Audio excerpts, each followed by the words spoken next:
Vloger, bloger, mówca, konferencjer, quizmaster, psycholog, pedagog, trener, dietetyk lasów i słów, ojciec i spacerowicz, który z wypraw wraca ze śmieciami, zamiast zwyczajowo pozostawić po sobie jakąś pamiątkę wśród zieleni.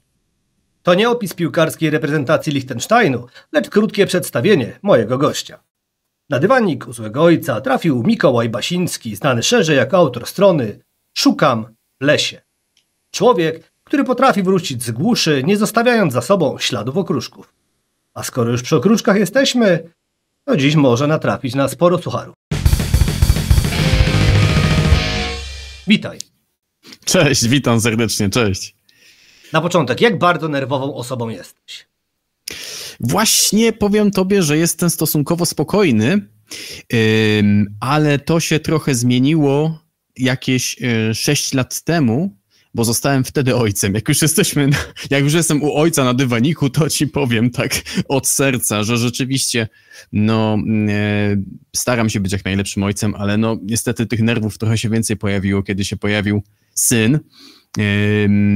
Ale myślę, że taką normy nie przekraczam.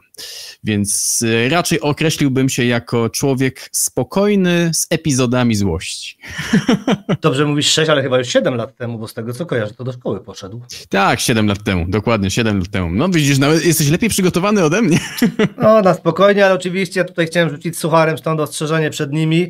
No bo słyszałem, że śmieci tak cię zdenerwowały, że aż wyniosłeś z lasu kilkaset worków. No to jak to się zaczęło, powiedz?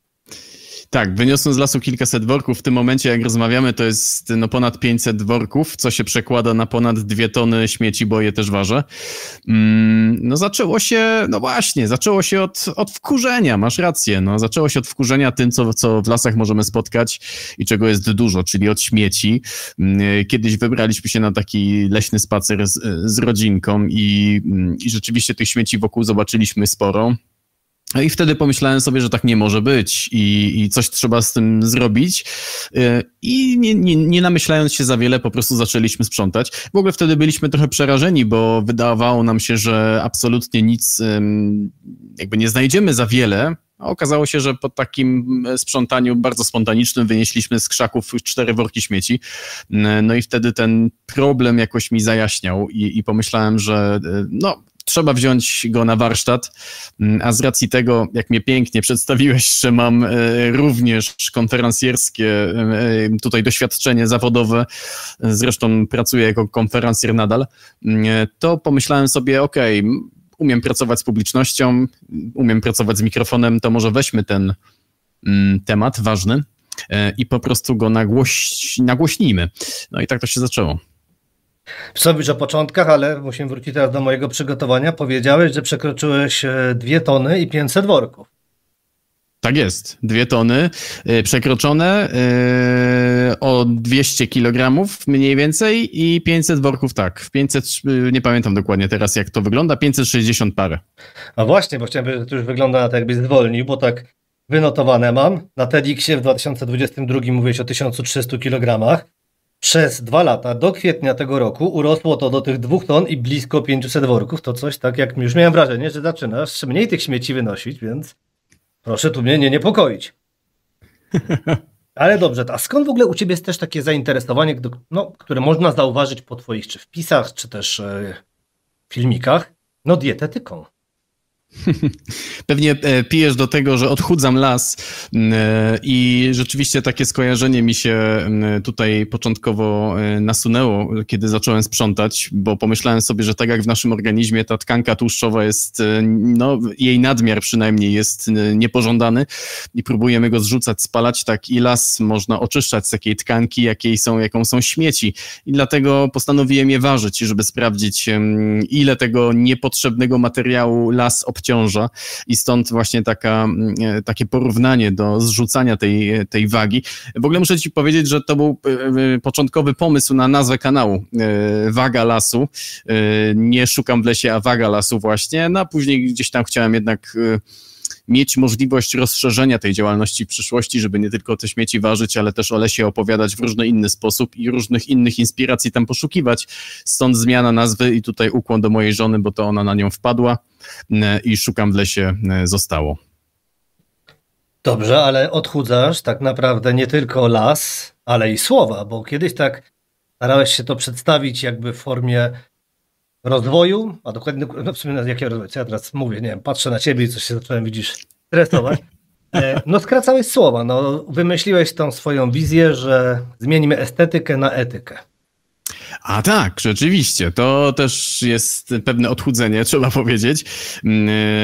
Tak, estetyka i etyka. Estetyka jest dłuższym słowem, etyka jest krótszym słowem, ale skąd ta zmiana? No stąd, że kiedy wchodzimy do lasów, to odpoczywamy i pierwsze, na co zwracamy uwagę, to to, że w lesie jest po prostu pięknie i na piękno przyrody zwracamy uwagę i to jest ta estetyka. Natomiast ja uważam, że żeby w lesie być w pełni i żeby jakby wejść z nim w pewną relację, musimy też pomyśleć o tej właśnie etyce. Kilka literek mniej, a ważna zmiana takiej optyki, bym powiedział. Dlaczego? Dlatego, że jeżeli chodzi o... Dlaczego mówię o etyce? Ponieważ śmiecąc w lesie, czy nie zauważając śmieci innych osób, narażamy mnóstwo organizmów po prostu na cierpienie, na śmierć w naszych odpadach, butelkach, puszkach, czy zaplątane w inne śmieci, które zostawiamy, a zostawiamy ich mnóstwo. I dlatego sobie pomyślałem o tej zmianie w tym myśleniu. Nie myślmy tylko o lesie jako przyjemnym dla nas miejscu, z takiego bardzo egoistycznego, antropocentrycznego spojrzenia, a zastanówmy się nad etycznym byciem w lesie.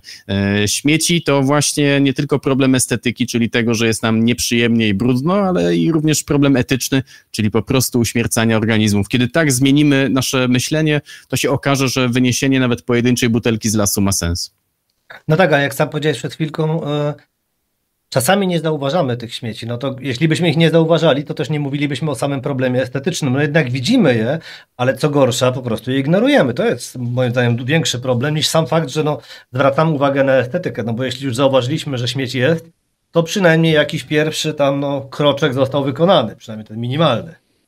Minimalny, tak. No na pewno trzeba śmieci zauważyć, żeby jakby przejąć się problemem, masz rację, ale problem polega właśnie na tym dokładnie, co powiedziałeś, że często widzimy, ale nie chcemy widzieć, albo omijamy to wzrokiem, albo w nas to nic nie robi po prostu, co jest dużym problemem.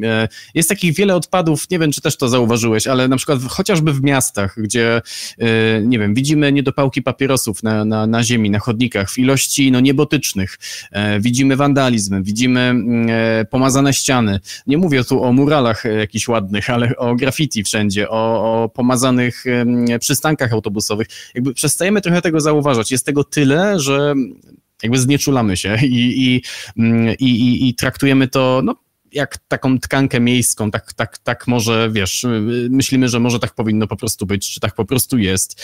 No i w lesie jest podobnie, zwłaszcza jeżeli trafimy na takie miejsca jak parkingi leśne, gdzie zostawiamy nasze samochody, jest tam mnóstwo śmieci. No i często słyszę takie zdanie, bo tutaj przyjeżdżają, nie wiem, tirowcy i wyrzucają śmieci swoje, gdzieś tam odpoczywają. I jakby tak, wiesz, często traktujemy to jako taką jakąś normę, co zrobisz? To jest takie nasze, wiesz, polskie, co zrobisz, nic nie zrobisz. No i właśnie ja mówię o tym, że możesz coś zrobić, można się na to nie godzić, może nas to denerwować i powinniśmy to nasze wkurzenie jakoś zaobserwować i wykorzystać byle dobrze. No, ty na pewno wykorzystujesz to swoje wkurzenie, na pewno zacząłeś działać, to cieszy. Ale powiedz mi tak, co ty właściwie robisz ze śmieciami? Bo to było jedno z pierwszych pytań, które usłyszałem, gdy powiedziałem, że będę z tobą rozmawiał. Ludzie zastanawiają się, czy ty tak po prostu zbierasz sobie te śmieci, czy może jednak coś z nich tworzysz? Wiesz, nie wiem, karmniki dla ptaków z butelek, jakieś różne rzeczy marki Zrób to sam, nie wiem, doniczki z plastikowych butli, bo też takie rzeczy widziałem. Znam wiele osób, które to robią, rzeczywiście, to co powiedziałeś, i wykorzystują śmieci w bardzo różnoraki sposób, nawet wyparzając butelki po alkoholu, czy po jakieś szklane butelki, czy słoiki znalezione w lesie i jakby korzystając z nich ponownie jako, chociażby słoiki właśnie na zaprawy. Ja tego nie robię, ja raczej skupiam się na tym elemencie dobrej segregacji tych śmieci i recyklingu, niż takiego upcyklingu, czy czy tworzenia jakichś nowych treści z tych śmieci. Raczej skupiam się na tym, żeby je po prostu usuwać na przyrodzie i na tym, żeby je dobrze też odpowiednio segregować i uczyć tego również innych, powtarzać to, że ważna jest segregacja śmieci, bo to, co leży w lasach, to, co wyrzucamy, to często jest niedoceniony surowiec, który może wrócić do obiegu. I raczej skupiam się na tym, i te śmieci po prostu wyrzucam w odpowiednie miejsca, utylizuję w odpowiedni sposób, czy współpracuję z różnymi służbami, bo to też trzeba powiedzieć, że zdarza mi się często, regularnie właściwie współpracować z leśniczym, który tutaj w mojej okolicy pracuje, który odbiera te śmieci ode mnie, który dba o to, żeby one zostały gdzieś tam odpowiednio zutylizowane po naszych akcjach, czy po samodzielnych jakichś tam zbieractwach. To jest ważne, żebyśmy dbali o to, że jak już posprzątamy, to zaopiekowali się tymi workami do samego końca, bo zdarza się tak, że ktoś posprząta, zostawi worki gdzieś tam przy poboczu, nikt tego nie odbierze, one się rozerwą, rozniosą, zwierzęta je rozniosą znowu po terenie i trochę wszystko jak krew w piach, a szkoda. Tak, to teraz korzystając z okazji przypomnę, bo niedawno Lasy Państwowe informowały, niedawno, dokładnie pod koniec października, ile wywieziono w 2023 roku śmieci z lasów, to jest 80,6 tysiąca metrów sześciennych i koszt to było 32,5 miliona złotych, więc faktycznie no mówimy o potężnych pieniądzach, też tutaj porównanie było takie, że to wystarczyłoby na 50 w pełni wyposażonych karetek. I ja powiem tak, czytałem ten materiał i był tam papieżak szkaradny. I to jest coś, co myślę zaskakuje wielu turystów, no bo jakby na to nie patrzeć, każdy sobie pomyśli, wrzuci ten papier i on się za chwilkę rozłoży. No powiedz mi, jak to jest z tymi śmieciami? No właśnie... Bardzo dużo zależy od warunków środowiskowych, w jakich te śmieci się znajdą, od temperatury powietrza, od wilgotności, w jak długim czasie będą się rozkładać, jak długo będą się rozkładać, ale często myślimy właśnie o takich śmieciach, jak powiedziałeś, o jakichś papierkach, czy papierze toaletowym, czy chusteczkach, czy nawet śmieciach takich organicznych, skórki od banana, nie wiem, obierki, ogryzki od jabłka, jako o nic nieznaczących odpadach. A to wcale tak do końca nie jest, bo one też po pierwsze mogą rozkładać się, nawet takie odpady bio od kilku tygodni do nawet kilku lat, jak na przykład taka skórka od banana, gdzieś leżąca w krzakach. Mamy tutaj ten element estetyczny, owszem, również, ale to nie jest najważniejsze. Najważniejsze jest to, że chociażby takie odpady bio wabią zwierzęta. One jedzą te nasze resztki, dieta im się zmienia, przyzwyczajają się do tego, że mogą coś znaleźć w pobliżu ludzkich szlaków, więc zmienia się ich cały behawior. Przestają w pewien sposób same dbać o pożywienie, a po prostu wygodnie zaczynają zjadać to, co my wyrzucamy, co też często im szkodzi, czego oczywiście nie są świadome. To jest smaczne, bo tam jest najczęściej, nie wiem, jakieś resztki po jakichś słodkościach, czy owoce, to jest słodkie, to je przyciąga, to jest tłuste, słodkie, więc wydaje się fajne, ale no nie zawsze jest dla nich dobre. I czasami się dziwimy i taki problem się pojawia, wiesz, w społeczeństwie na przykład dzików, które gdzieś tam do miast zaglądają. No podstawą tutaj jest chociażby to, że nasze śmietniki nie są zabezpieczone, że dokarmiamy te dziki, że wyrzucamy śmieci gdzie popadnie, na brzegi lasów, gdzieś przy właśnie naszych ścieżkach. Zwierzęta się rozochacają, są coraz bliżej nas, zaglądają do tych koszy, zaglądają do tych śmieci, które zostawiamy. No i tutaj jest bardzo łatwo już o konflikt na tej linii człowiek-zwierzę. Także tutaj nie ma, ja wychodzę z założenia, że każdy odpad, który pochodzi od człowieka, który znajdzie się w lesie, jest warty tego, żeby go posprzątać i jest po prostu szkodliwy w mniejszy lub większy sposób, ale jest szkodliwy i o tym trzeba pamiętać. O dziki mam pytanie na sam koniec w quizie dodatkowym, bo zdradzę ci już teraz, że przygotowałem taki mały quiz, ale skoro już ruszyliśmy te takie bioodpady, no to z twoich historii chyba najbardziej jednak mnie te pety uderzyły, o których opowiadałeś, że one tak no, z wróblą przypadły do gustu. Możesz to przypomnieć, opisać? Tak, było takie badanie rzeczywiście meksykańskich naukowców już jakiś czas temu, ale no nadal jest aktualne, że naukowcy z Meksyku badali wróble i dziwonie. To są takie małe ptaszki, wróble wiemy, a dziwonie bardzo podobne.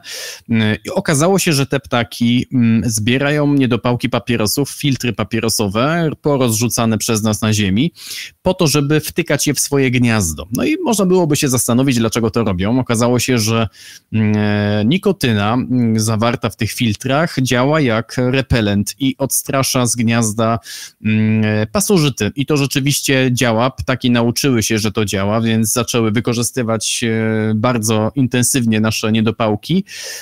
Natomiast kolejne badania pokazały to, że mnóstwo toksycznych substancji, które znajduje się w filtrach papierosowych, nie jestem chemikiem, więc ich nie powymieniam, ale możemy się tylko domyślać, że jest ich tam sporo, sprawiały, że dochodziło do bardzo poważnych zmian, nawet na takim poziomie genetycznym u piskląt w dalszej perspektywie. Więc to, co wydawało się bardzo sprytnym zabiegiem ptaków, okazało się dla nich po prostu śmiertelnie niebezpieczne. Dobrze, to z tych gniazd wróćmy na ziemię. Powiedz mi, skąd bierzesz pieniądze na worki? Bo o to mnie spytał pszczelarz starszy, więc ja też rozwinę to pytanie. Ile w ogóle kosztuje cię ta pasja? No bo to nie same worki. No tak. Powiem tobie tak, worki to jest akurat, że tak powiem, najtańsza rzecz z tego wszystkiego i nie liczę tego za bardzo. Zresztą zdarza mi się współpracować z różnymi też organizacjami, które przy większych akcjach pomagają mi po prostu w tym, żeby zorganizować większą ilość materiałów do sprzątania, chociażby z platformą Planet Heroes, której jestem też ambasadorem. Także tutaj, jeżeli chodzi o organizację materiałów, otrzymuję często pomoc. I to nie jest najdroższa rzecz. Wiesz, ja wyjeżdżam do tych lasów, poświęcam bardzo dużo czasu na to, również na to, żeby nagrywać materiały, żeby je montować, opracowywać, więc tu wchodzi czas, paliwo, mój czas w grę wchodzi, w grę wchodzą różnego rodzaju koszty związane z taką działalnością typowo, wiesz, vlogową, nie? Sprzęt do nagrywania, mikrofon, programy do montowania. Oczywiście tego wszystkiego nie musiałoby być i to nie jest potrzebne do sprzątania lasu, absolutnie, bo tutaj wystarczą rękawiczki, worek i heja, lecimy, ale staram się z tego zrobić modę, trochę szumu wokół tego i staram się też działać bardzo edukacyjnie, w związku z czym te koszty nie są bardzo wysokie, ale pojawiają się również takie związane właśnie chociażby z multimediami. Także myślę, że to jest zdecydowanie, wiesz, większa część moich wydatków niż worki. No i poświęcony czas, który na to robię, bo teraz jest akurat jesień, zima, kiedy to nagrywamy, więc trochę w terenie jest mnie mniej, natomiast latem, wiosną jestem zdecydowanie częściej, nawet bym powiedział, że codziennie rano poświęcam takie 40 minut do godziny nawet czasu na to, żeby wyjść, poruszać się trochę, ale przy okazji posprzątać, więc jest to bardzo regularna aktywność. No dobrze, to jest, mówisz, sam czas, wszystko zainteresowanie twoje, działanie. Powiedz mi, czy kontrolujesz później te miejsca? No nie wiem, na przykład myślałeś o wstawianiu jakichś tam tabliczek, posprzątane, nie śmieć? Wiesz co, kiedyś zrobiłem taką akcję, zostawiłem nawet taką tabliczkę, na jednym z odcinków ją pokazywałem, napisałem na niej, że po prostu posprzątałem ten las, że regularnie tu zaglądam, proszę nie śmieć, zobacz, że to robię z QR-kodem do mojego kanału. No i niestety ku mojemu rozczarowaniu ta tabliczka została bardzo szybko zniszczona, przełamana na pół, jakby ktoś specjalnie w ogóle się na niej wyżył z wszystkie swoje emocje z całego dnia, także już później jakby zaniechałem tego typu działań. Natomiast co do kontroli, to się dzieje naturalnie, bo ja wybieram miejsca, które są blisko mnie. To jest las, który bardzo dobrze znam, w którym jestem prawie codziennie, w którym spaceruję, jeżdżę na rowerze, wychodzę z synem na spacery, przeróżne rzeczy robię, także siłą rzeczy, wiesz, przechodzę, znam te miejsca, wiem, że jest gdzieś czysto, czyściej, albo nagle się zrobiło brudno i zastanawiam się dlaczego. Także jest to dosyć stosunkowo nieduży obszar lasów takich, powiedziałbym, na obrzeżach Poznania, gdzie jestem regularnie i rzeczywiście naturalnie je kontroluję, wracam do nich. Jeżeli gdzieś nie mogę wrócić, wyjeżdżam gdzieś dalej, i widzę jakieś miejsce, staram się je gdzieś tam sobie zanotować albo zgłosić, mieć w pamięci. Wiesz, no tych miejsc tak naprawdę jest masa. Masa jest takich miejsc, które wymagałyby naszej pomocy, posprzątania. Nawet w takiej właśnie drobnicy, to nie zawsze są oczywiście wielkie wysypiska, dzikie wysypiska śmieci, hałdy śmieci, to absolutnie tak nie jest, ale mnóstwo miejsc wymaga takiego zaopiekowania się właśnie przez to, że są tam śmieci takie drobne, których nie zauważamy nawet na co dzień, ale przydałoby się tam coś zrobić. Także ja się zawsze śmieję, żeby się nie martwić, bo śmieci niestety dla wszystkich wystarczy, więc wystarczyłoby, żeby każdy się zajął swoim skrawkiem lasu, został, wiesz, ambasadorem takiego swojego leśnego zakątka. Bardzo lubię to określenie i trochę tak jest. Myśl globalnie, działaj lokalnie i już by było dobrze. Staram się właśnie tę filozofię wyznawać i sprzątać, działać właśnie w mojej najbliższej okolicy. Wiesz, bo tak też pytam nie tylko o te same tabliczki, ale co stało za ideą stawiania fotopułapek? Bo czy to było tak, żeby tylko zwierzynę sobie obserwować, czy może jednak tych śmieciarzy?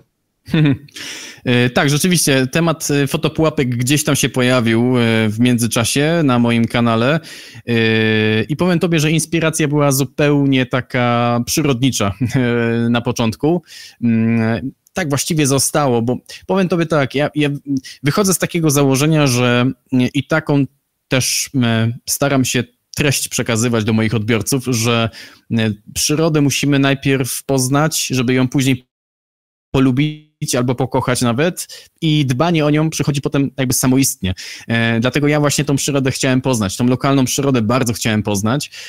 Byłem zachwycony i zaskoczony, ile życia jest w lesie takim podmiejskim, gdzie wydawać by się mogło, że wiesz, są tylko sikory i nie wiem, i dzik jeden. Jest tam naprawdę mnóstwo zwierząt, więc ta taka pasja fotopułapkowa się gdzieś tam po drodze rozwijania tej działalności pojawiła. Rzeczywiście zacząłem je montować, obserwować zwierzynę. Jeszcze mi się śmieciarzy nie udało złapać na fotopułapkę, ale być może, wiesz, to prawdą jest też to, że miejsca, gdzie montuję kamery, nie są dobrymi miejscami do śmiecenia, bo to są najczęściej takie, wiesz, miejsca wytypowane przeze mnie. Wcześniej idę tam, obserwuję, patrzę po tropach, śladach, gdzie by to było dobrze umieścić. No i najczęściej są to miejsca w jakiejś gęstwinie, bez dobrego dojazdu, gdzie te zwierzęta mogą się pojawić. W związku z czym no śmieciarzy raczej tam nie złapię, chociaż zdarzało mi się nagrać już ludzi, ale nie śmieciarzy, przynajmniej nie śmiecących na wizji. Ale kto wie, być może kiedyś zamontuję fotopułapkę w jakimś takim miejscu, które wydaje mi się, że wiesz, wytypowałem z doświadczenia, że może być zaśmiecane. To też na pewno jest taka dobry sposób walki z tym niestety. Ciągle jest jakby ten monitoring lasu jest cały czas na niskim poziomie jednak, a myślę, że to jest jedna z dobrych właśnie metod walki z zaśmiecaniem, bo w naszym kraju jest duży problem z wykrywalnością właśnie, nie? Tego. Czujemy się bezkarni, bo trudno nas przyłapać. Mamy teraz takie ciekawe słowa o miejscach dobrych do śmiecenia, więc muszę cię spytać, jakie jest dobre miejsce do śmiecenia w lesie? No właśnie, nie chcemy podpowiadać, no ale powiem, dobre miejsce do śmiecenia w lesie to jest wygodne miejsce z wygodnym dojazdem, niestety. To są miejsca, gdzie to się nieraz zdarzało, że jak znajduję jakieś wysypisko takie, widać, że ktoś przyjechał samochodem, wyrzucił kilka worków, albo przyjechał wręcz lawetą i zrzucił jakiś gruz czy coś, no musi być tam dobry dojazd. Tam musi prowadzić droga, niekoniecznie musi być to asfaltówka, może to być jakaś leśna droga, gdzie nie ma szlabanu, to jest bardzo ważne. Są zresztą badania na ten temat, które pokazały, że tam, gdzie były szlabany, w tych jakby takich wydzieleniach leśnych, to śmieci właściwie tam prawie nie było, takich dzikich wysypisk. Czyli to jest taka, wiesz, naturalna, wydawać by się mogło, że łopatologiczny sposób zagrodzić komuś przejazd, ale to pomagało, no i tak to właśnie wygląda. Dlatego tam, gdzie jest łatwy dojazd i miejsce jest dość ustronne, no tam dzikie wysypiska powstają. Natomiast jeżeli chodzi o drobne śmiecenie, to nie ma żadnego znaczenia. Po prostu śmieci są wszędzie, niestety. To mnie właśnie zaskoczyłeś, bo powiem ci, że ja z dobre 2 dekady temu trafiłem kiedyś na mini wysypisko śmieci w parku w centrum miasta, bo skracałem drogę i wpadłem w śmieci. To było bardzo dziwne przeżycie, powiem szczerze. I nie było tam jakiegoś takiego wybitnego dojazdu, stąd tak moje zaskoczenie, ale faktycznie obecnie, jeśli widzę takie worki na śmieci, to są, tak jak mówisz, porzucone blisko takich miejsc i to pomimo tego, że te miejsca jednak to są na widoku, bo to nie jest tak, że tam, gdzie ja widzę te śmieci, one są jakoś całkowicie już odgrodzone, tam ktoś w nocy przyjeżdża, tylko po prostu nagle się pojawiają śmieci. I to tak, nie wiem, czy są jakieś pory, o których można najczęściej spotkać takich śmieciarzy, wiesz, tak już porozmawiajmy, może jakieś osoby się zainteresują tym przez przypadek. To jest dobre pytanie. Ja myślę, że jest różnie i to, czy jest tak naprawdę ciemno, czy jasno i dzień tygodnia nie ma znaczenia. Bardziej chodzi o to, czy jesteśmy w stanie tam ustronnie podjechać i coś zrzucić. Ale wydaje mi się, że wiesz, mnie zawsze korci pytanie w ogóle, dlaczego tak się dzieje? Jakby kto... wiesz, po co ten wysiłek cały, nie? Żeby wszystko zapakować na samochód i wywieźć do lasu, kiedy można by było wywieźć na przykład, nie wiem, na PSZOK, tak? Do punktu selektywnej zbiórki. To inna sprawa, tak, to jest w ogóle zaskakujące. Czy jakieś gruzowisko. Wiesz, problem polega na tym, że niestety tych PSZOKów jest ciągle mało. Nie wszyscy mamy równy dostęp do tych miejsc i nie ma takiej jakby równości społecznej, jeżeli chodzi o dostęp do takich miejsc, do wiedzy też o tym, że co tam można wynieść, a co więcej, regulaminy PSZOKów niestety nie są tak zunifikowane i szerokie, co można tam przyjmować, więc bywa tak, że bywają takie odpady, których po prostu nie można tam oddać, jak na przykład samochodówka, tak, części samochodowe. Nie mówię o oponach, bo opony to jest podstawa, to tam na pewno, ale dużo części samochodowych, jeżeli ktoś sobie majsterkuje w domu, to i nie ma warsztatu swojego takiego zarejestrowanego, to po prostu nie ma co z tymi odpadami zrobić. To jest poważny problem i takich odpadów trochę jest, więc wydaje mi się, że to też jest problem niestety, nie? Dostępność tych PSZOKów i ciągle ograniczona ilość odpadów, które tam można ostatecznie zostawić. Różnie to w różnych miastach jest, także proszę się nie zniechęcać, tylko sprawdzić u siebie, jak to wygląda. Oczywiście mówisz o zniechęceniu, mi jest tym bardziej przykro, bo nie będę oszukiwał, ale niedaleko mnie jest taki PSZOK, więc nie powinno być z tym problemu. A pod śmietnikiem parę razy widziałem opony, bo ktoś uznał, że jest szybciej i wygodniej. Wiesz, to jednak są pewne granice, to jakieś podstawy wychowania takiego proekologicznego, czy nawet, żeby nie śmiecić po prostu w okolicy, to wiesz. Ale wróćmy do tego, o czym już mówiłeś, bo przy kosztach, a wiadomo, że pieniądze to najważniejsza rzecz dla niektórych. Mówiliśmy o tych propagandowych działaniach, czy propaganda, nieładne słowo, przy marketingu i nagłaśnianiu dobrej nowiny. Więc powiedz mi, od kiedy uznałeś, że tę nowinę warto nieść dalej? Bo tak jak się przejrzy twoją działalność, to profil na Facebooku założyłeś w styczniu 2021. Na pierwszy wpis pojawił się dopiero w kwietniu. Dopiero po jakimś czasie ruszyłeś z akcją Zacznij szeptać w tłumie, samotne sprzątanie lasu ma sens. Powiedz mi, jak to właśnie, kiedy uznajesz, że jednak musisz wyjść do tych ludzi? Bo na początku, tam mówiłeś, sprzątałeś z rodziną i ta myśl już kiełkowała. Proszę tak tutaj teraz usystematyzować. Dziękuję. Proszę, tak jest, już systematyzuję jak tylko potrafię, bo wiesz, to trochę już czasu jest. Wydaje mi się, że rzeczywiście, masz rację, że jakby to, że ja jakby zwracałem uwagę na śmieci i sprzątałem, to się działo już wcześniej, jeszcze przed kanałem, przed Facebookiem i tak dalej. Zawsze jak byliśmy gdzieś w terenie rodzinnie, to staraliśmy się gdzieś te śmieci sobie zbierać, ale w pewnym momencie tak, to co mówiłem już jakieś parę pytań temu, wkurzyłem się, pomyślałem, trzeba to wziąć na tapetę i od razu pomyślałem o YouTubie, w sensie jako takim, wiesz, medium do tego, żeby nagrywać. Że pierwsza moja myśl była taka, żeby pokazać ludziom, jakie rzeczy są w lesie na każdym kroku, nie? To była moja pierwsza myśl, żeby to pokazać, a druga myśl była taka, żeby pokazać, że taki sobie Mikołaj, zwykły gość, może iść i to po prostu pozbierać, nie? I się na to wkurzyć i się nic złego nie dzieje. To były takie moje dwie pierwsze myśli. Jeszcze zanim ta, że tak powiem, cała, takie górnolotne słowa powstały i cała idea, to były moje dwie pierwsze myśli, które się w głowie pojawiły i które mi przyświecały.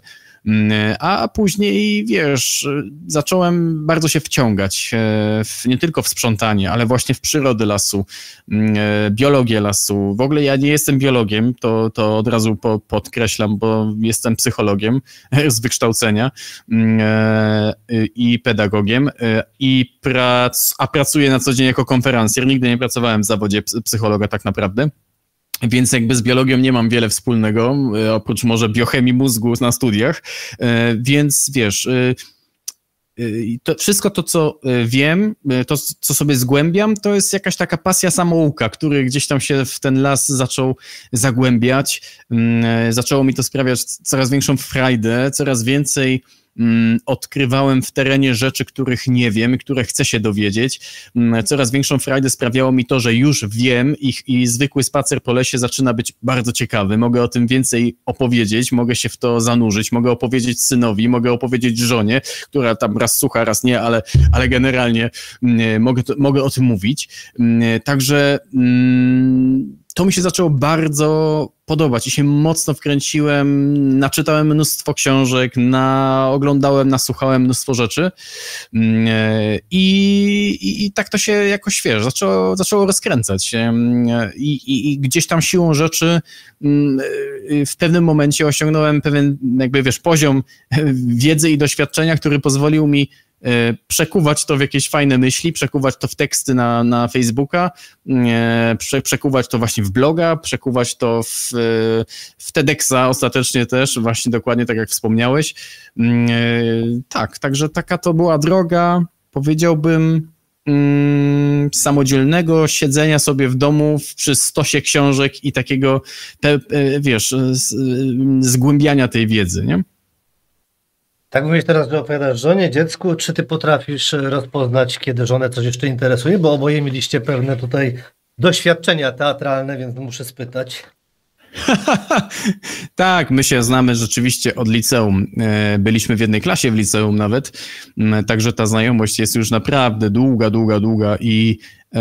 i rozumiemy się bez słów absolutnie. Ja trochę sobie żartuję, że nie słucha, po prostu ja się czasami, wiesz, tak wkręcam w te tematy, że zaczynam tak szczegółowo o jakimś zjawisku opowiadać, że to jak ktoś nie jest tym za bardzo zainteresowany, to w pewnym momencie słucha z grzeczności, więc tak, znamy się na wylot. Także ja wiem, kiedy się słuchamy, a kiedy nie. No to dobrze wiedzieć, to jest przydatna umiejętność. Przejdźmy teraz, skoro już mówimy o tym marketingu, PR-ze i rozreklamowywaniu takiej idei. Pytanie, które zawsze pewnie powinno paść, czyli jaką najdziwniejszą rzecz znalazłeś w lesie? No i powiem tobie, że pierwsza rzecz, która mi przychodzi do głowy, o której często opowiadam, to jest list miłosny w butelce, PET. Rzeczywiście takowy znalazłem.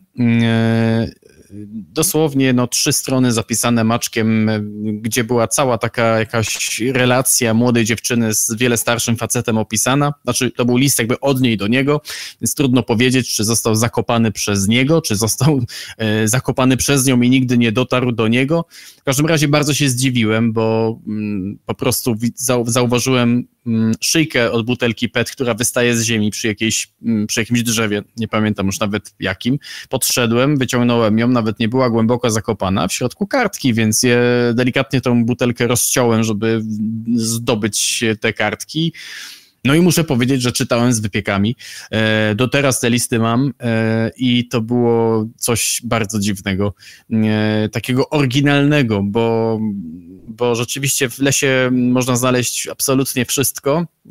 Wiele rzeczy się powtarza, jakby to jest jasne, ale zdarzyło mi się też znaleźć, oprócz oczywiście kości zwierząt różnych rodzajów, to pocisk jakiś, czy łuskę od pocisku kiedyś, tutaj akurat wschód Poznania to jest teren takich poważnych walk gdzieś tam z czasów II wojny. Ja w tych lasach tutaj biegam, więc gdzieś tam siłą rzeczy musiałem w końcu na coś trafić, skoro tyle w nich tam grzebie. Więc jakaś łuska się zdarzyła. Raz się nawet zdarzyła, wiesz, taka jakby karta, na której były do wykorzystania jeszcze jakieś środki do jakiegoś takiego supermarketu, nie pamiętam już jakiegoś takiego, wiesz, wielkopowierzchniowego sklepu i postanowiłem sprawdzić, czy coś tam jeszcze jest i tam było jeszcze jakieś tam niecałe 50 zł na niej, więc No. wiesz, no tak, można też takie rzeczy znaleźć.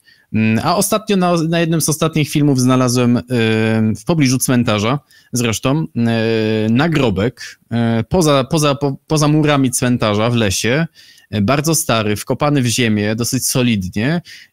Absolutnie nic więcej o nim nie wiem, ale to bardzo ciekawe miejsce. Być może ktoś mi pomoże to zidentyfikować, tylko musiałbym się zastanowić, kto zna tutaj historię dobrze tych terenów, ale tak, naprawdę na bardzo ciekawe znaleziska można trafić, jak się troszeczkę zagłębimy i z tych szlaków głównych zejdziemy. No mnie i tak zawsze ujmuje coś, o czym mówię setki razy, czyli 347 małpek, dlatego ja to powiem, żebyś nie musiał już powtarzać tego po raz milionowy. Bo no cóż, no każdy to chyba już słyszał. Ktokolwiek miał z tą styczność, to musiał usłyszeć. Ale masz takie, wiesz, lekkie podejście do wszystkiego, żartobliwe, wesołe. Nie obawiałeś się, że ludzie pomyślą, że robisz to dla zgrywy? Wiesz co, no... Tak, zdarzały się takie pojedyncze głosy, zwłaszcza na początku mojej działalności, że za dużo jest w tym jakoś takiego żartu luzu, ale to były pojedyncze rzeczy, komentarze raczej, wiesz, osób, które obejrzały być może jeden film wyrwany z kontekstu, jakby nie widziały tej całej głębi, którą staram się tam przekazywać. Ja myślę sobie, że taka lekkość, humor, dowcip, pewien dystans jest potrzebna do tego, żeby w ogóle to wszystko było zjadliwe. W sensie dzisiaj jesteśmy już tak, dosłownie dzisiaj czytałem raport o naszym podejściu do zmian klimatycznych, że coraz bardziej się znieczulamy, coraz mniej na nas działa straszenie, mniej działają na nas dane, mniej działają na nas naukowcy. Trzeba szukać nowego języka, trzeba szukać nowej narracji do tego, jak zachęcać ludzi do dobrych proekologicznych postaw, żeby to było po prostu sexy, trendy, żeby to było fajne, żebyśmy chcieli to robić. I wydaje mi się, że dowcip, humor, dystans może być taką odskocznią, może być takim sposobem i wiesz, no też trzeba pamiętać o tym, że media społecznościowe rządzą się swoimi prawami. No, tam potrzeba jest lekkości, potrzeba jest specyficznego języka, potrzeba jest specyficznego podejścia. Ja to traktuję jak narzędzia po prostu. No, jeżeli mi służą do tego, żeby propagować te treści i je gdzieś tam przenosić tym humorem dalej, no to super, no to dobrze, nie? Więc taką ścieżkę sobie obrałem, dobrze się w niej czuję. Także tak to wygląda. No to skoro tak lekko i dowcipnie, to powiedz mi, do kogo ty zwracałeś się w tym lesie, gdy chodziłeś sam? No wszak jesteś konferencjerem, to podobnie jak DJ, no zapewne kochasz swój głos. Do kogo ty wtedy mówiłeś? Wiesz co, nie wiem, chyba do zwierząt. Nie, powiem tobie, że wcześniej, zanim jakby przed tym, jak zacząłem nagrywać swoje poczynania leśne, to nie gadam do siebie, nie? To jakby wiesz, to tak nie działa. Bardzo jakby z racji zawodu mojego i chyba takiej osobowości, no dużo gadam, lubię gadać i po prostu gadam i to mi sprawia przyjemność, że mogę w ogóle do kamery opowiadać komuś wirtualnemu coś, więc to jest na pewno taki umilacz czasu. Na scenie też gadam, więc jakby to wszystko mi się składa, także nie, jak jestem sam, to nie, to musiałbym to, wiesz, szybko bym to zdiagnozował, gdzieś tam podstawa psychologii jednak jest, więc że coś jest nie halo. Psychologia, no skoro już o niej mówisz, to powiedz mi, jak las wpływa na ludzką psychikę? No właśnie, wpływ jest ogromny. Często nie doceniamy go, a szkoda, bo są kraje, gdzie przepisuje się kąpiele leśne, spacery leśne wręcz na receptę, gdzie zachęca się do tego jako taką terapię uzupełniającą. las przede wszystkim nas odpręża i są badania potwierdzone, naukowe, które mówią o tym, że przebywanie w lesie, nawet krótkie, obniża stężenie w naszym organizmie chociażby kortyzolu. Stajemy się spokojniejsi, bardziej zrelaksowani. Nasze zasoby uwagowe się odbudowują, w sensie takim, że pokazują to też badania, że po krótkim jakby przebywaniu w lesie łatwiej przychodzi nam rozwiązywanie różnych problemów, również takich matematycznych. Także to jest samo dobro. Można byłoby się zastanowić, dlaczego tak się dzieje. No też powodów jest kilka. Po pierwsze, co jest taką podstawą, oczywistością, odcinamy się od bodźców, od niebieskiego światła, od hałasu, od tego wszystkiego, z czym nasz mózg na co dzień musi sobie radzić i czego nawet nie wiemy, a on ciągle przecież w tle pracuje na takim stand-by'u, odsiewając mnóstwo nieważnych informacji. W lesie jest ich zdecydowanie mniej, tych bodźców, dlatego nasze zasoby uwagowe odpoczywają, resetują się. W lesie dominuje uwaga taka mimowolna, po prostu miękka fascynacja, jak to określał dr Quinn Lee, czyli taki naukowiec japoński, twórca pojęcia Shinrin-yoku, czyli właśnie kąpieli leśnych. Miękka fascynacja. Idziemy, ale nasz mózg ślizga się po tym wszystkim, co dookoła jest, nie skupiając się szczególnie na niczym konkretnym, odpoczywa. Po drugie, musimy pamiętać o tym, że my jako gatunek ludzki w ogóle przecież dopiero procent jakiś tam czasu żyjemy w miastach. Wcześniej żyliśmy na sawannach, w lasach i myślę, że zresztą no nie myślę też, ale to też jest potwierdzone badaniami, że gdzieś tam pierwotnie nasz mózg po prostu dobrze w lesie się czuje, bo to jest przebywanie w lesie, widok taki zwłaszcza otwartych przestrzeni z wodą, drzewami, sprawia, że to jest taki komunikat dla naszego mózgu, jesteś bezpieczny, tu będziesz miał schronienie, tu będziesz miał jedzenie. To jest jakaś podstawa takiej biofilii, czyli tego, że po prostu lubimy być w kontakcie z przyrodą, że nam jest tam jakoś tak dobrze. No nie mówiąc o tym, że są też takie teorie mówiące o tym, że w lesie jest dużo do obserwacji tak zwanych fraktali, czyli takich, wiesz, figur, które w każdej skali wyglądają tak samo. Drzewo chociażby. Drzewo rozgałęzia się na mniejsze gałązki, które w takiej osobnej, wiesz, formule wyglądają jak małe drzewa.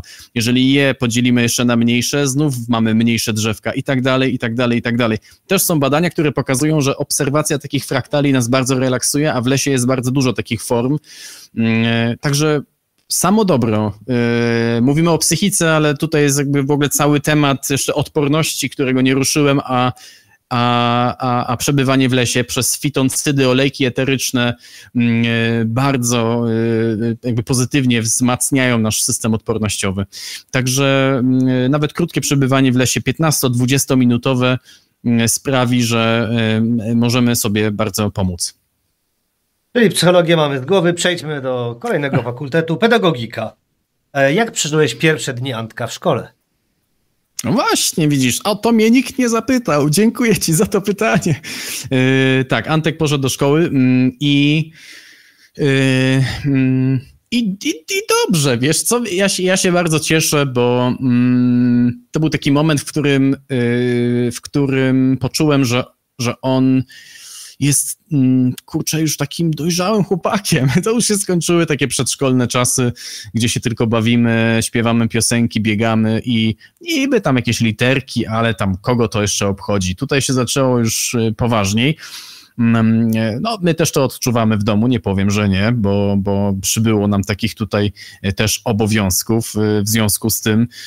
Także jakoś się z tą rzeczywistością jeszcze mierzymy. Antek jest bardzo ruchliwym dzieckiem, więc trudno mu czasami usiedzieć i upisać, czy uczytać coś, co ma uczytać bądź upisać. Aczkolwiek jestem dumnym tatą, nie mogę powiedzieć, że nie. I bardzo się cieszę już, wiesz co, no oczywiście tego jeszcze nie ma, bo jest w pierwszej klasie, ale na jakąś przyrodę czy biologię, którą będę mógł z nim przerabiać i sobie odświeżać też te rzeczy, bo pamiętam, że to były moje ulubione przedmioty w szkole. Zresztą pisałem maturę rozszerzoną z biologii i tak to wyglądało, no. No popatrz, maturzysta z biologii, to zaskoczenie jednak. Tak? Czy aż dwóch się to znalazło w jednej audycji? Proszę, ty też, no widzisz. A mi to Ale do psychologii ustno. było potrzebne. Ustna. No, okej. Dobrze, no to skoro taką radę ci sprawiła pedagogika, to drugie pytanie z tego zestawu. Jaki jest twój plan na rozwój edukacji ekologicznej? Wiesz co, w ogóle trzeba wyjść od tego, że wychodzę z takiego założenia, że rzeczywiście trzeba pracować z dziećmi i trzeba pracować z dziećmi od najmłodszych lat. I nie mówię tutaj od razu, żeby one chodziły na wykłady Davida Attenborough, tylko chodzi bardziej o to, żeby one po prostu były w lesie, w przyrodzie, żeby one doświadczyły tego, że można tam być, żeby miały wzór do obserwowania w postaci dorosłych osób, które cieszą się tym, sprzątają, nie śmiecą. Ja to widzę po Antku, no bo on siłą rzeczy bardzo dużo chłonie z tego, co ja robię, więc myślę, że to jest najlepszy sposób, żeby przykładem pokazywać, żeby dzieci wyciągać w przyrodę, żeby je tym zachłysnąć, bo wydaje mi się, że gdzieś po drodze, nie wiem kiedy to się dzieje, ale wiesz, my jako dorośli potem jakby szybko gubimy tą taką naturalną ciekawość i taką zajawkę na to, co w przyrodzie, na te kijki, patyki, kamyki, wodę, chlupanie. Gdzieś to nam w ogóle wyparowuje. Bardzo szkoda. Wydaje mi się, że gdybyśmy w ogóle zmienili trochę podejście do nauczania takich przedmiotów jak biologia czy przyroda, gdzie byłoby więcej takiej, nie wiem jak to nazwać, nauki, jakby budowania relacji z lasem, z przyrodą, to byłoby już o wiele lepiej i wydaje mi się, że takie warsztaty, takie zajęcia to jest dobry krok. Mam taką ofertę w swoich działaniach. Na mojej stronie można ją znaleźć. Spacerów edukacyjnych czy warsztatów takich ekologicznych dla młodzieży, dla dzieci. I zdarzało mi się już takie przeprowadzać zajęcia, głównie w przedszkolach, w takim wieku przedszkolnym z dzieciakami. I one są świetne. One naprawdę tak to wszystko chłoną super i wiesz, i jak gąbka i super. I bardzo dobrze. Jakby jestem przeciwnikiem takiego czegoś, że kontakt z przyrodą czy przypomnienie sobie o postawach ekologicznych dzieje się tylko wtedy, kiedy mamy Dzień Ziemi i wychodzimy sprzątać, dzieci się cieszą, że nie ma matematyki i tyle, i nic nie zostaje nam w głowach z tego, a szkoda. Mogłoby to być zdecydowanie głębiej i częściej. Także jeżeli pytasz o moje plany, to chciałbym tę ofertę jakoś rozszerzać, właśnie takich zajęć ekologicznych, bo wydaje mi się, że przez oczywiście zabawę, bo to nie chodzi tylko o to, żeby dzieci wyciągnąć do lasu i tam im zacząć opowiadać o wiewiórkach, tylko żeby zaczęły sobie... Ja często wprowadzam w to na przykład geocaching, taką właśnie zabawę w poszukiwanie skarbów w lesie, czy nie tylko w lesie, ale powiedzmy, że mamy tutaj tematykę leśną, poszukiwanie skrytek, skarbów poukrywanych w lesie. Dzieciaki tego szukają, rozwiązują jakieś zagadki, zadania, przy okazji się uczą, no i są na dworze, co jest bardzo ważne. Skoro tak już o wiewiórkach mówisz, to przypominam, że pani z Przyry, z którą też mamy swój podcast, opowiadała o tym, jakie to są okrutne dziady borowe z tych wiewiórek i że jednak nie chciałaby zostać zamordowana przez wiewiórkę. Wiem, że to brzmi dziwnie, ale jest specjalny odcinek, ten nasz horrorowy, zapraszam, więc nie, no wiewiórki to jednak trzeba na nie uważać. Sympatyczne, ale jednak no, miejmy je na oku. Okay. Dobrze, zostaliśmy przy systemie, nie będziemy już się zagłębiali w naukę, bo no możemy sobie powiedzieć, że system nasz edukacyjny też ma jednak pewien wpływ na ciekawość dzieciaków, bo no, przedmioty, tak jak sam powiedziałeś, są różnie prowadzone. Ale skoro używamy takich dużych słów, to powiedz mi, jak poprawić ten stan polskich lasów właśnie systemowo.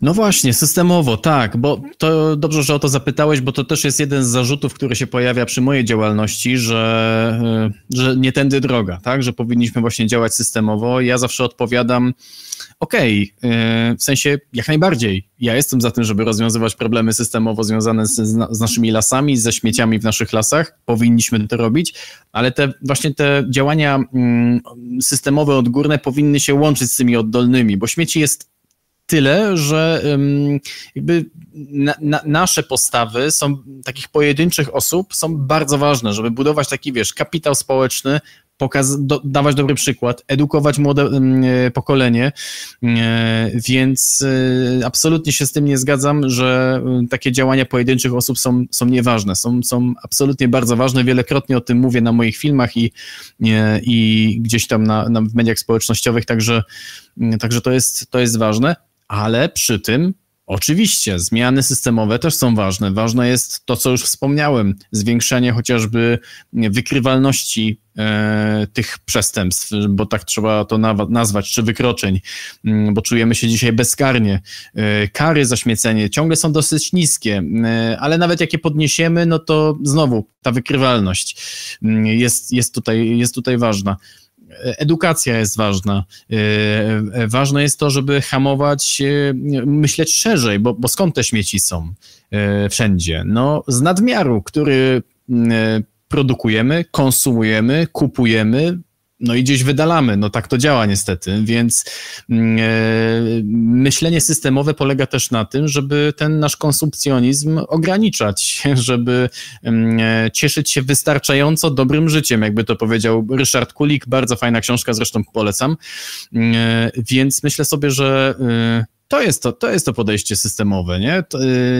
Nie tylko idźmy i gdzieś tam posprzątajmy, ukarajmy i znajdźmy tego gagatka, ale też działajmy szerzej i zastanówmy się, czy na pewno potrzebujemy tego i tamtego, czy możemy się w jakiś sposób tutaj ograniczyć. Także tych działań jest naprawdę bardzo dużo, tak jak powiedziałeś, na początku miliony złotych są wydawane na to, żeby oczyszczać nasze lasy przez Lasy Państwowe. Z oficjalnych statystyk to wynika, a mogłyby być te pieniądze wykorzystane na o wiele lepsze sposoby, więc to jest też w naszej po prostu, w naszym interesie, żeby tych śmieci było mniej. Powiedziałeś o winnych. Chciałbym, żebyś tak przypomniał kiedyś słowa, które kiedyś padły z twoich ust zresztą. Nie szukajmy winnych. Tak, nie szukajmy winnych, a w pierwszej kolejności szukajmy cierpiących. To jest moja taka,